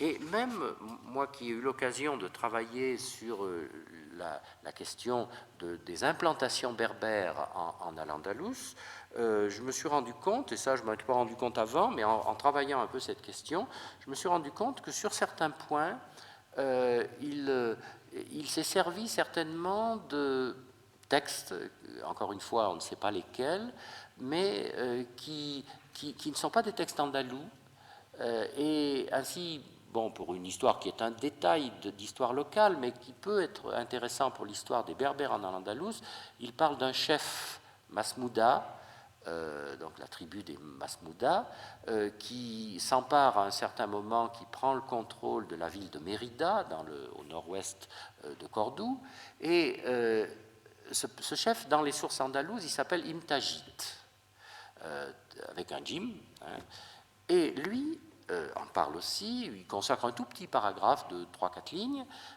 mais il l'appelle Imtaqit. Hein. Or, c'est la forme sans doute maghrébine et berbère. Donc il s'est servi d'un texte, et là il ne s'est certainement pas servi des auteurs andalous que nous connaissons, c'est-à-dire d'Ibn Hazm ou de Ibn Hayyan. Donc je crois qu'il a fait, dans certains cas aussi, il donne des généalogies qui sont plus longues et plus détaillées et plus développées que celles qui nous... Et il s'intéresse à la généalogie. C'est pour ça que c'est curieux qu'il ne soit pas autant intéressé à la sienne, finalement. Mais il donne des informations généalogiques qui rentrent dans sa perspective. Il s'intéresse beaucoup à ces questions d'ascendance, de généalogie, qui sont plus développées que celles qu'on trouve dans d'autres auteurs andalous. Voilà un petit peu ce qu'on peut dire sur Ibn Khaldoun, sur l'Andalous chez Ibn Khaldoun. Alors pour conclure, je voudrais développer un tout petit peu la question au fond de tout ça. Qu'est-ce qu'on peut dire du poids et ce que représente l'Andalous dans la personnalité, la vie, le génie d'Ibn Khaldoun. À première vue, un certain nombre de détails ou un certain nombre de petits problèmes que j'ai essayé de traiter et qui ne révolutionnent pas, qui ne changent pas ni ce qu'on sait d'Ibn Khaldoun, ni la perspective qu'on en a. Mon impression, c'est qu'il est maghrébin, plus qu'andalou, certainement. Je crois qu'il faut le rendre au Maghreb si on était tenté de le tirer vers l'Andalous. Mais lorsqu'il rédige la Muqaddima, qui est quand même son œuvre, celui qui l'a vraiment assis sa réputation, celui où il démontre tout son génie, je reviens à l'idée que j'ai exprimée tout à l'heure. Il a passé 3 ans en Al-Andalus. Par ailleurs, autre expérience, il a une expérience des cours, des diverses cours princières, mais il a aussi, et ça il est certainement un des seuls, sinon le seul auteur, enfin, ou un des seuls auteurs de son temps à l'avoir, il a passé 7 ans à Biskra, dans une tribu arabe, une grande tribu arabe nomade, enfin nomade, semi-nomade ou en tout cas très mobile, de tribu guerrière. Et lorsqu'il rédige la Muqaddima, il est en train de passer 4 ans chez une autre tribu. C'est les Dawawida, je crois. Enfin, donc il a deux. Moi, je me demande s'il n'a pas 2 expériences. Cette expérience des Arabes, et c'est ce qu'il va beaucoup développer dans la Muqaddima, les fondateurs d'État, et puis il a l'expérience de l'Andalous, pour lequel, au fond, il n'a pas beaucoup d'admiration. Hein. Sa vision d'Al-Andalus, elle est plutôt pessimiste, elle est plutôt négative. Pour lui, c'est un État, si on pousse un peu, si on analyse un petit peu ce qu'il en dit, c'est un État qui, pour lui, ne tient, je crois qu'on pourrait presque aller jusque-là, que parce qu'il reçoit le secours des Mérinides, des tribus, des éléments maghrébins qui viennent servir comme ce qu'on appelle les volontaires de la foi en Al-Andalus. Donc, il a d'un côté de grandes tribus arabes dont il voit qu'elles ont donné naissance à des États, les Mérinides, arabes ou berbères pour les Mérinides, et qui jouent un rôle dans le maintien de ces États. D'un autre côté, un État andalou, nasride, qui est en recul par rapport aux chrétiens, où il n'y a plus de rassabiyya, et qui tient politiquement et militairement, et il le dit, ça assez, enfin il le dit, il le fait sentir, aussi bien dans son histoire universelle et dans l'histoire, la partie consacrée aux Berbères et dans la partie consacrée à l'Andalouse, qui tient parce qu'il reçoit l'aide, au fond, des Maghrébins. Hein. Et il me semble que ça peut-être expliquer cette espèce de dichotomie, au fond, de dualisme radical, hein, de sa pensée, avec l'idée d'un côté d'une culture brillante, mais dans un état en fort déclin, et il est bien conscient de ce déclin, et de l'autre côté de ces tribus d'où vient l'énergie qui fait naître les États. Alors c'est là que peut-être on peut réintroduire, il me semble que son expérience andalouse, la vision assez négative, au fond, qu'il a de la capacité de l'Andalous à se défendre, a pu jouer un rôle dans sa conception, la conception globale de sa pensée et l'écriture même de la Muqaddima. Donc, je reviendrai un peu sur j'ai peut-être un peu minimisé quelquefois cette importance de l'Andalous, mais peut-être qu'il y a une espèce d'imprégnation et de comparaison qu'il fait en partie et qui peut rendre compte de cette espèce de pensée double et qui est très souvent difficile, qu'on comprend bien parce qu'elle est claire. Mais au fond, il dit les États, la culture, bon, il l'admire, mais au fond, elle n'est supportée que par des tribus barbares finalement. Hein. Et là, il y a quelque chose qui peut-être, ou peut-être son expérience andalouse a joué un rôle. Voilà, merci de m'avoir écouté. J'ai essayé de présenter un peu quelques réflexions autour du thème qui m'avait été proposé.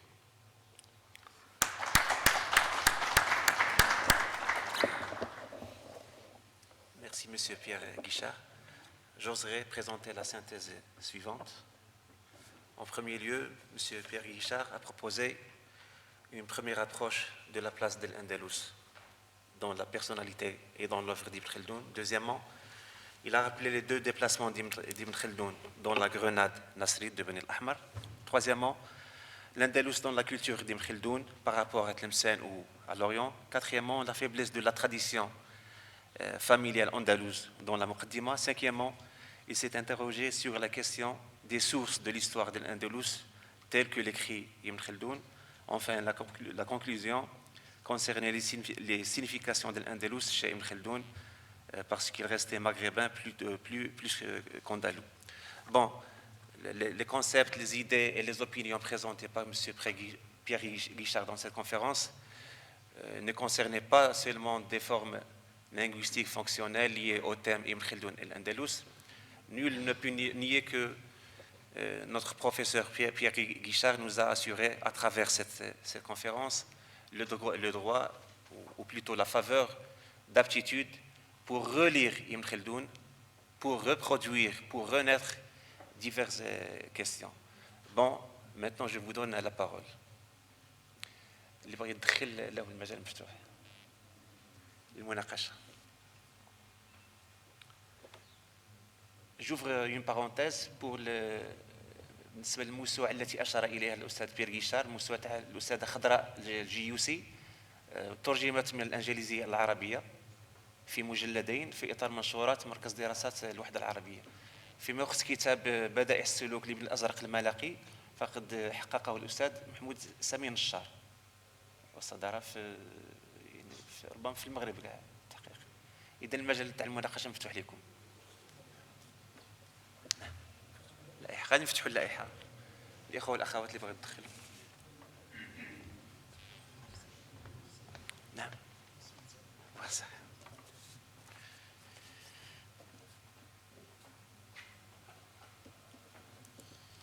سي قدوسي أول متدخل شكون؟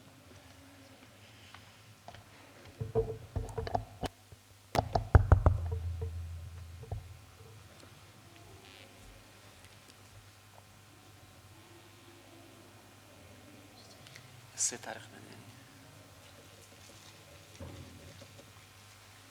C'est Mustafa Nchat.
Merci M. Guichard pour cette présentation de la relation de Ibn Khaldoun avec Al-Andalus.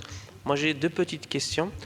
La première, est-ce qu'on ne peut pas avoir aussi la relation, c'est-à-dire comment, à partir des récits ou des écrits d'Ibn Khaldoun, on peut comprendre l'histoire de l'Andalus? C'est-à-dire après, à partir de la Muqaddima, sa réflexion sur l'histoire, sur les nomades, sur les sédentaires, sur la notion de l'État, est-ce qu'on ne peut pas envisager aussi la réflexion dans ce sens? Comment Ibn Khaldoun, dans sa réflexion, peut nous aider à éclaircir quelques données sur l'histoire de l'Andalus? Et deuxièmement, je me demande, en fait, est-ce que vraiment, je ne sais pas si la question a été débattue, est-ce que vraiment le Muqaddima, c'était la dernière chose que Ibn Khaldoun a écrite? On sait tous, par avoir pratiqué la recherche, que l'introduction, c'est toujours, on la laisse à la fin. Et puis, j'avais aussi lu quelque part, je pense, chez Talbi, que l'introduction, ce n'est pas... La Muqaddima, ce n'est pas l'ouvrage qu'on connaît tous, mais c'est seulement les 30-40 pages premières où il critique quelques historiens, Mas'oudi et d'autres. Après, il y va, enfin, c'est-à-dire ça commence son histoire. Donc le Muqaddima, c'est une petite réflexion. Je pense que c'était Talbi qui l'avait écrite.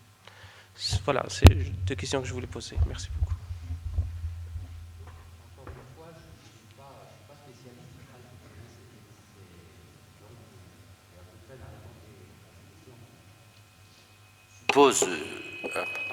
Qui suppose une connaissance à la fois approfondie et très générale de l'œuvre d'Ibn Khaldoun. Alors, oui, sur un point, alors ça je ne l'ai pas traité, et je suis tout à fait d'accord, on peut se servir... Il ne me semblait pas que c'était ce qui m'était demandé. On peut se servir d'Ibn Khaldoun pour comprendre l'histoire de l'Andalous. Et en particulier, moi je voudrais dire que ce que Abdeslam Shedadi a écrit dans un article dans les années 80 sur le pouvoir selon Ibn Khaldoun, moi ça m'a servi énormément. Pour moi c'est un article fondamental pour comprendre l'organisation du pouvoir en Al-Andalus. Alors là je suis totalement d'accord et peut-être effectivement c'est un point que j'aurais dû souligner, mais mon point de vue était un peu différent.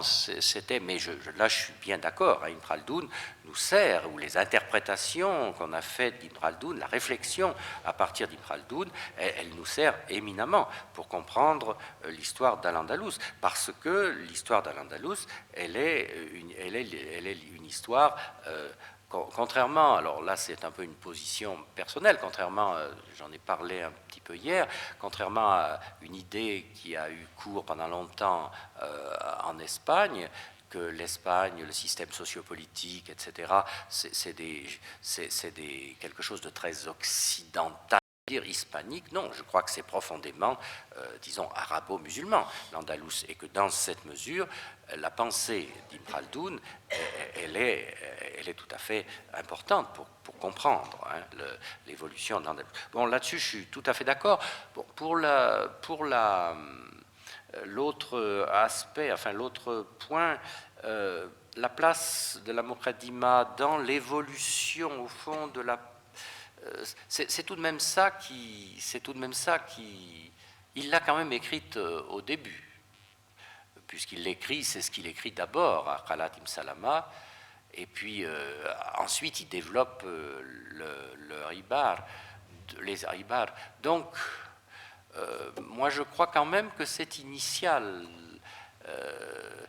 et c'est quand même ça aussi qui fonde la reconnaissance universelle du génie d'Ibn Khaldoun. Donc, il me semble tout de même que il ne faut pas en minimiser la portée, et que malgré tout, c'est quand même au début de sa réflexion.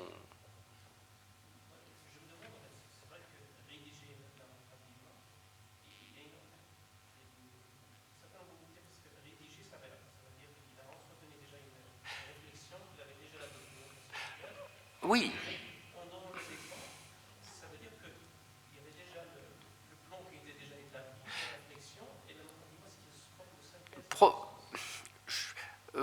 Oui, mais alors là, ça me paraît très intéressant. J'ai essayé de commencer à le faire un tout petit peu pour un ou deux points que je n'ai pas développés ici. Mais alors, dans certains cas, on peut comparer ce qu'il dit dans la Muqaddima et ce qu'il dit dans l'histoire universelle. C'est le cas, par exemple, pour l'histoire de Al-Mansour ibn Abi Amir, le grand dictateur Hajib andalou de la fin du Xe siècle, de la fin du califat. Voilà, du califat omeyyade. Et là, ça peut être intéressant de comparer les deux, puisqu'il consacre un chapitre de la Muqaddima où il dit ceux qui usurpent le pouvoir ne prennent pas de laqab particulier, je n'ai plus le terme exact dans la tête, mais enfin, de laqab de royauté, au fond, puisqu'il emploie le terme de mulk. Alors, là aussi, il y a une petite contradiction, parce que lorsqu'il fait son chapitre, ou ces paragraphes, 2 pages à peu près, dans leur Ibar, sur la même question, sur le même personnage, il ne dit pas tout à fait la même chose. Il prend l'exemple de Al-Mansour pour dire que Al-Mansour est resté en retrait par rapport au califat. Et c'est vrai, il a gouverné effectivement, il n'a pas pris le titre califien, mais ensuite, dans la Muqaddima, dans le Ibar, il dit bien qu'Al-Mansour, il a pris un laqab, celui d'Al-Mansour, qui n'est pas tout à fait un laqab de souveraineté qualifienne. Il n'a pas pris le titre d'Amir al-Mouminin, mais il a pris tous les aspects, toutes les manifestations du mulk, justement. Alors là, j'ai trouvé, moi, une petite discordance entre les deux, qu'il faudrait cerner peut-être mieux en voyant le vocabulaire utilisé exactement en arabe. Mais il me semble qu'il faudrait faire ce travail de façon plus approfondie et sur plus d'exemples pour voir comment a évolué sa pensée, ou comment...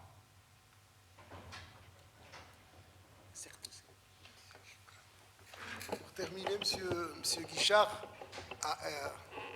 a proposé de mettre le doigt sur la vraie réponse qui vient, disons, éclaircir un petit peu la question suivante. Pourquoi Ibn Khaldoun s'est-il intéressé plus du Maghreb que de l'Andalousie?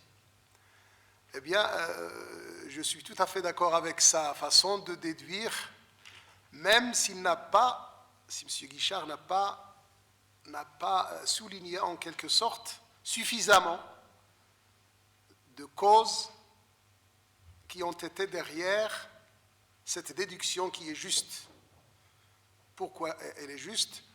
Parce que les Nasrites, surtout, en se sentant l'obligation de faire appel au secourisme des Mérinides.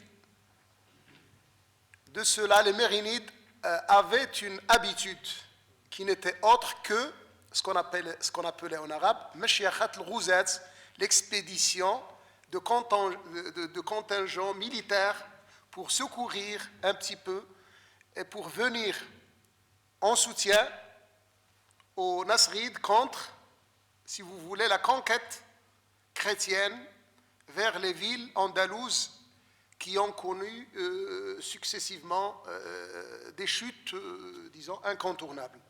Mshiachat al-Ghuzat, cette Mshiachat al-Ghuzat, si vous voulez, c'est la traduction de contingents militaires qui sont venus toujours au secourisme de la milla, de la religion des musulmans, Mshiachat al-Ghuzat, qui était toujours présidé par des gens, par des commandants désignés par les souverains mérinites. Et donc Ibn Khaldoun a fait partie, l'une des fois, cette mshiakha explique en quelque sorte, ou bien nous aide à éclaircir la vraie cause de cet attachement d'Ibn Khaldoun et de cette conception qui a pu voir le Maghreb comme terre, comme base, comme plateforme de tribus solides qui sont venus, qui n'ont pas manqué de venir en renforcement avec, disons, à l'empire des Nasrides à Grenade. Je voudrais aussi, je me permettrai de parler un petit peu aussi d'autre chose. Tout à l'heure, M. Guichard se demandait quelles étaient les vraies sources d'Ibn Khaldoun quand il était en train d'écrire, que ce soit la Muqaddima ou son ouvrage Al-Ibar. Il y avait beaucoup de noms, beaucoup de sommités, tels que Ibn al-Khatib, je l'avais cité d'ailleurs, Ibn al-Khatib qui n'était pas seulement un homme de lettres, mais qui était aussi un historien à travers ses ouvrages, dont le livre Al-Ihata fait partie, Al-Ihata fi Akhbari Gharnata. On peut noter aussi dans ce cadre Ibn Idhar al-Murrakushi et son ouvrage Al-Mughrib fi Akhbari al-Andalusi wal-Maghrib. On peut citer aussi Al-Mughrib l'Ibn Saïd. On peut citer aussi Al-Mutrib l'Ibn Dihya, qui était à l'époque des Almohades, mais qui peut faire l'affaire d'une des sources, disons, utilisées ou bien étudiées par Ibn Khaldoun. Ibn Khaldoun avait devant lui toute une bibliothèque pleine de références, pleine d'ouvrages qui étaient à la fois andalous et maghrébins, et si vous voulez, qui peut enrichir ses connaissances, son savoir-faire, sa culture, pour, si vous voulez, faire face aux obligations telles que la Muqaddima ou bien le Kitab al-Ibar. Et merci. Oui, ben là, j'ai pas de réponse à apporter. C'est un complément important à ce que j'ai pu dire. Je suis tout à fait d'accord. Et même, non seulement il y a ces interventions, oui, enfin vous l'avez dit, il y a ces contingents mérines, mais qui sont en permanence à Grenade, et qui dans certains cas, moi je pense qu'effectivement, dans certains cas, Grenade ne se serait pas tirée d'affaire sans ces troupes mérinides, hein, et les chefs de ces troupes jouent un rôle très important. Donc, oui, je peux que souscrire.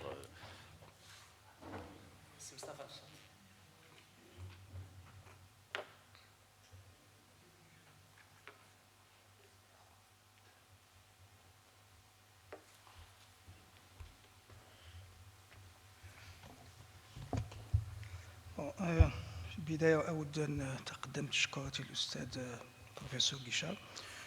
Je dois tout d'abord remercier le professeur Pierre Guichard.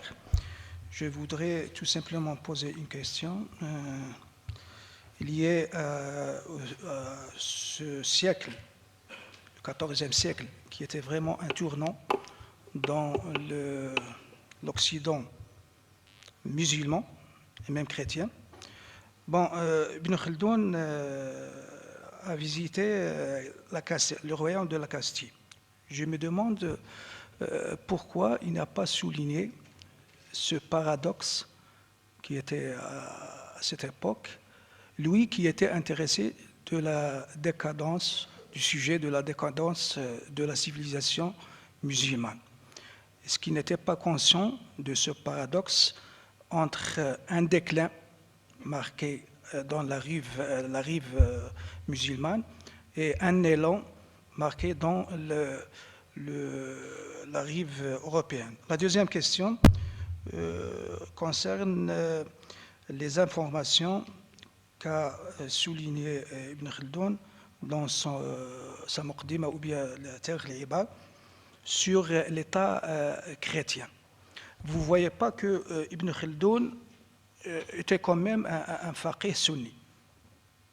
Donc il était inspiré par cette mentalité qui a marqué les relations entre le monde chrétien et le monde musulman, dû à ces conflits qu'on peut la transformer dans cette dualité du conflit entre le Dar al-Islam et Dar al-Kufr. Et ce qu'il ne voyait pas que c'est futile de parler de cet État qui était un État ennemi du monde musulman, surtout la Castille. On sait bien que la Castille, au contraire du royaume d'Aragon, le royaume d'Aragon avait des relations commerciales avec le Maghreb. Au contraire, on ne sait rien, presque rien, des relations entre la Castille et le Maghreb.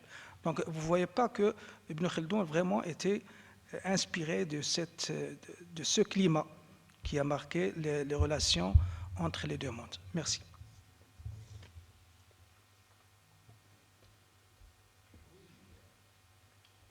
Je suis en partie d'accord, et malgré tout, je vais essayer de préciser une ou deux choses en essayant de répondre. Bon, conscience du déclin du côté musulman et d'un élan du côté chrétien, jusqu'à un certain point, il est conscient, je l'ai dit tout à l'heure, de la progression chrétienne en Méditerranée. Il est conscient, il le dit, d'un certain essor de la philosophie. Mais il ne dit pas quelle philosophie, il n'a pas les éléments sans doute pour le dire, chez les chrétiens. Mais conscience d'un déclin de l'islam, ça je ne sais pas. Je ne suis pas sûr, parce que au fond, sa pensée est cyclique. Pour lui, le déclin sera sans doute suivi d'une renaissance. Alors, il ne pose pas le problème en termes tellement de rapport chrétien-musulman, il le pose plutôt à l'intérieur de la société musulmane. Mais ça, moi, je n'ai pas non plus une connaissance très approfondie, encore une fois, je l'ai dit, d'Ibn Khaldoun, mais Abdeslam Shedadi le développe un peu dans son livre récent, et il me semble que il pense que la pensée d'Ibn Khaldoun est tellement attachée à cette idée d'un déclin, oui, mais d'un déclin temporaire, d'un déclin non pas de l'islam, mais d'un déclin des daoulas, enfin, tels qu'elles se sont, des États ou des pouvoirs dynastiques tels qu'ils se succèdent dans l'islam. Donc, moi, je pense, alors effectivement, je ne pense pas il me semble pas, mais qu'il soit sensible qu'il ait l'idée d'un déclin musulman face aux chrétiens. Alors, bon, vous dites que peut-être sa culture de faqih malikite fait que traiter des chrétiens n'aurait pas été très intéressant pour lui. Ce serait un peu la position d'Al-Azmeh dans l'article ou la contribution que j'ai indiquée tout à l'heure. Moi, j'y mettrais oui, peut-être qu'au fond, il réfléchit en termes de culture et de vie politique du Dar al-Islam, et que malgré tout, il a vu un certain nombre de choses, hein, mais il les voit comme une espèce de pénétration ou d'acculturation des musulmans d'Al-Andalus par les chrétiens. Il s'imprègne de certaines cultures chrétiennes, éléments de la culture chrétienne, et il le rejette plutôt un peu. Ça va dans le sens que vous indiquez. Maintenant, alors, pour son attitude, enfin, l'impression qu'il a pu avoir en Castille, elle est peut-être... elle est probablement pas celle d'une différence radicale, parce que Pierre le Cruel est un roi, c'est le roi de Castille le plus arabophile et islamophile qui ait eu dans l'histoire de la Castille. Ses ennemis, qui l'ont fini par l'abattre, lui reprochent d'être philo-musulman. Il a une garde et des troupes, il recrute des troupes musulmanes, il fait construire à Séville l'Alcazar de Séville, qui est une copie, ou en tout cas très imprégnée, qui est un monument d'art musulman, qui s'inspire de l'Alhambra. Donc, on a parlé tout à l'heure, j'ai évoqué tout à l'heure ce médecin juif de culture arabe qui est à la cour, et il y a probablement d'autres intellectuels à la cour. Donc, il n'a peut-être pas été vraiment dépaysé, il a pu avoir l'impression de se trouver dans une cour princière qui, au fond, était un peu dans la même tradition ou la même ambiance culturelle que... Donc, je ne pense pas qu'il ait pu ressentir une différence radicale, aussi radicale que celle qu'a posteriori nous pouvons ressentir, nous. Voilà, je ne sais pas si ça répond à... Si, quand même.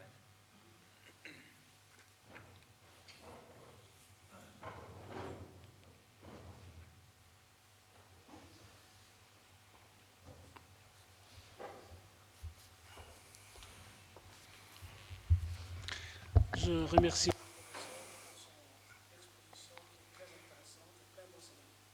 La question est la suivante.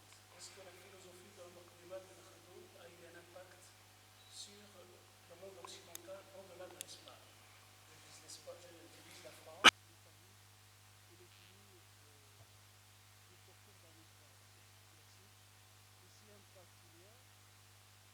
Sachant que le XIVe siècle est difficile sur le point de vue de la communication, sur le mode de transport, quel moyen utiliser dans ce sens?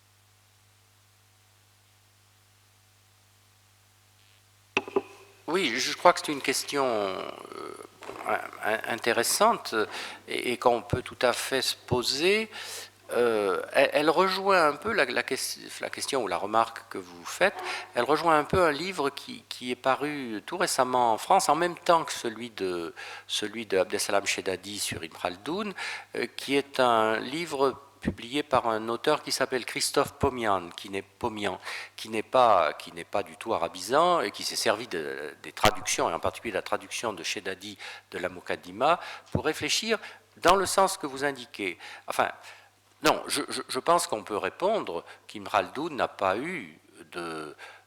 été connu de l'Europe médiévale. Hein. C'est seulement au XIXe siècle que les orientalistes européens s'intéresseront à Ibn Khaldoun et le découvriront, le redécouvriront.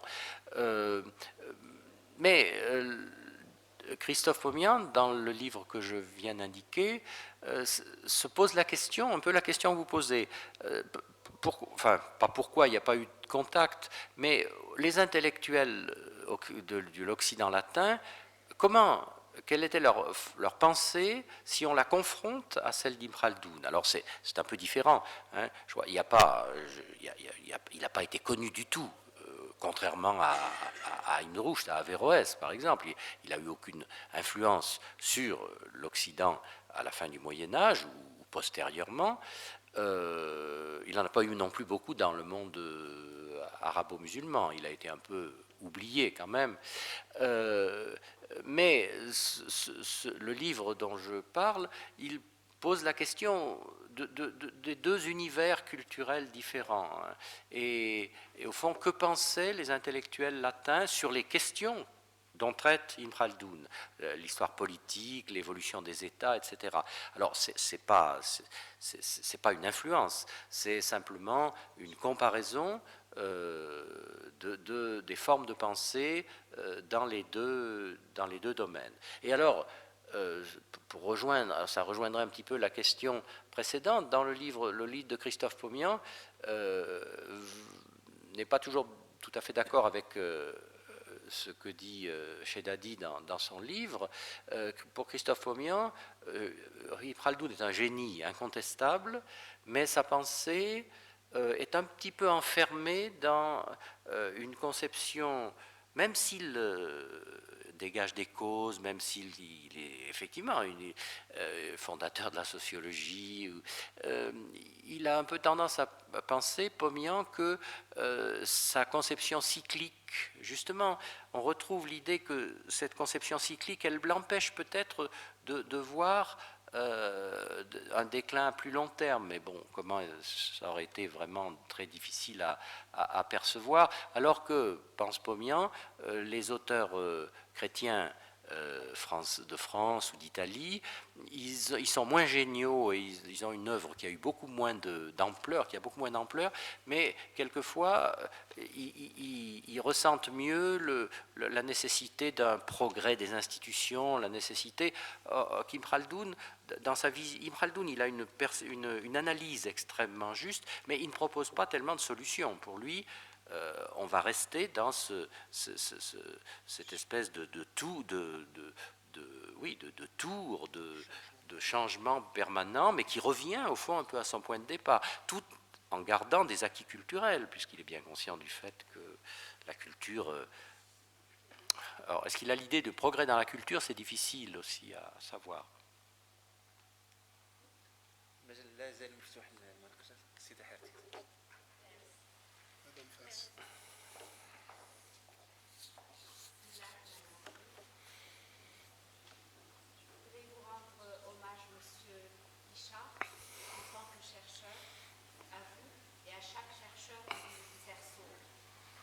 Fait de tous les hommes, vous les valez tous et ne vous vaut pas n'importe qui.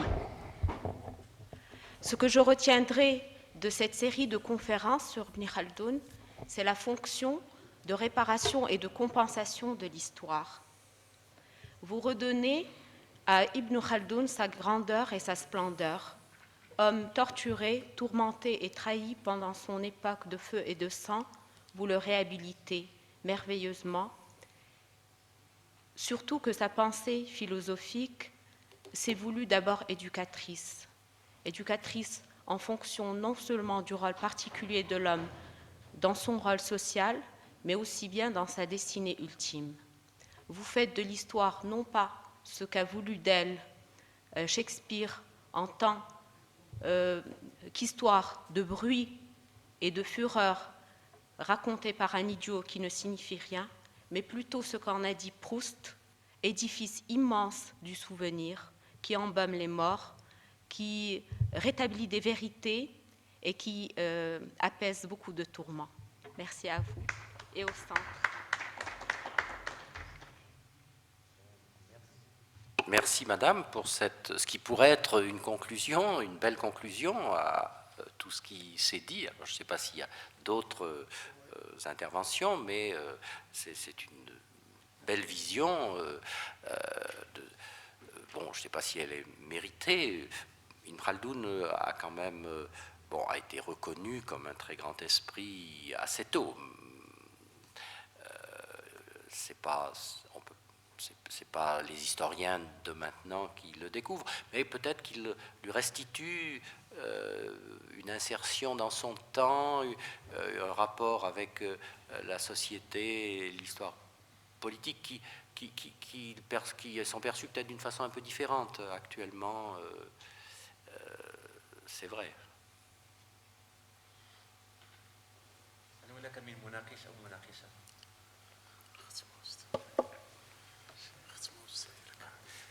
J'ai une petite recommandation pour le centre, c'est la traduction des ouvrages de M. Pierre Guichard du français en arabe. Endosser cette responsabilité, c'est un grand défi. Je sais bien bon, que toujours on dit que Roland Barthes avait raison quand il a dit que traduire, c'est trahir. Et je sais bien que M. Pierre Richard a eu une expérience dramatique avec la traduction espagnole de la grandeur et la fragilité. Bon. Je remercie M. Pierre Richard, je vous remercie. À une prochaine noce intellectuelle sous les auspices du Centre d'études et de recherches humaines et sociales à Oujda. Assalamu alaikum wa rahmatullahi wa barakatuh. C'est moi qui vous remercie.